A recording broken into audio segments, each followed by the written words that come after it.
Roman Arabia, 120 CE, a woman named Babatha. You read the archive. I read it last night.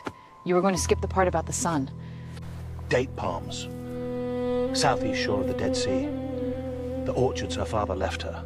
Real money. Decades of harvest. She inherited them as a child, ran them alone from the start.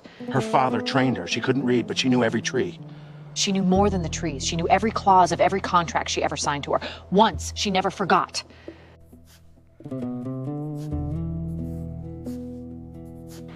How do you know that?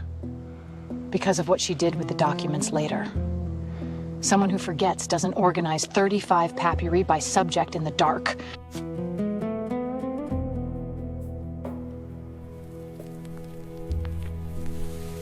Her first husband died young, left her a son. The court appointed 2 guardians for the boy and his inheritance. Strangers controlling her son's money. She went to court against them 4 times in 4 years.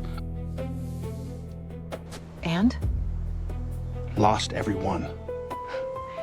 You left that out when you told me this story last week. I was getting to it. No, you weren't. The court agreed the maintenance was inefficient, then kept the guardians anyway. They agreed with her argument and ruled against her. Welcome to provincial law. That's not law. That's theater with consequences. She understood that faster than most lawyers do. She just kept going anyway. 2 years in, Judah needed money. He borrowed 300 denarii to pay his daughter's wedding, his daughter by his first wife. Babatha lent it. She negotiated the contract before the wedding. Clause by clause through a scribe. Including the collateral clause. If he died owing her money, she could seize his property. You did read the archive.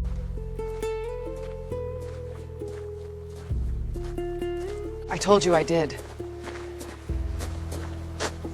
Why did she marry him, Benedict? She didn't need the money. She had the orchards. The archive doesn't say. No, it doesn't. She lent money to her own husband at interest. The marriage didn't change the terms. Iris. I'm not judging her, Iris. I'm saying she knew exactly who she was married to and married him anyway. That's not strategy, that's a choice. Yes, it is. Judah died owing her 700 denarii. Within days, Babatha walked into his orchards in Angadi and seized the date harvest. She moved as the contract allowed. She'd been planning it. She'd been reading that contract in her head for 2 years, every clause. She just couldn't read the page. Do you think she grieved him? I think she did both. 2 valid contracts, 2 women, 1 piece of land, and 3 court systems, Roman, Jewish, Nabatean, all active in that region, all giving different answers. So whoever chose the right court at the right moment won. That's the whole game. And she was playing it without being able to read the rule book. She wrote parts of the rule book. She just needed someone else to hold the pen. She appeared in court in Rabbah, Petra, and Engedi in the same year. 3 cities, 3 systems, always holding documents she couldn't read. How did she know which was which? She was more organized than most lawyers. She was more organized than most people who can read. That's not impressive, Benedict. That's heartbreaking. The archive was found organized by subject, not by date. By subject.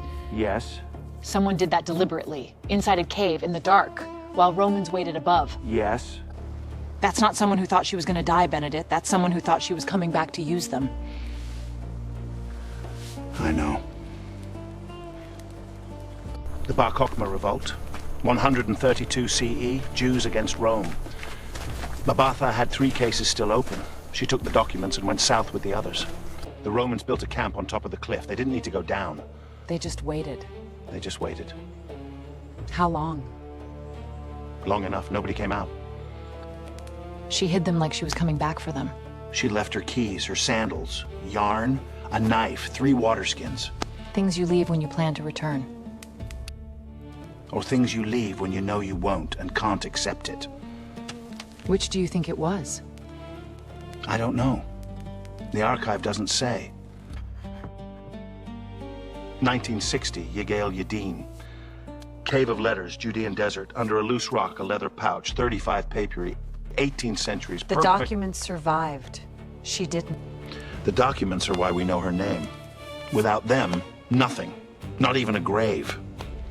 So the things she couldn't read are the only reason we're talking about her now. The Greek papyri were published in 1989. The Aramaic and Nabatean in 2002. Scholars learnt more about Babatha than about almost any other Jewish woman from the ancient world. Because she kept the papers. Benedict, was the son in the cave? The archive document mentions him a receipt. August 132, child support. Child support in 3 months, 3 weeks before the cave. She built everything on documents she couldn't read. Lost every case. Lost the land, lost the son to Guardians. And organized those papers in the dark before she died. Why? For who?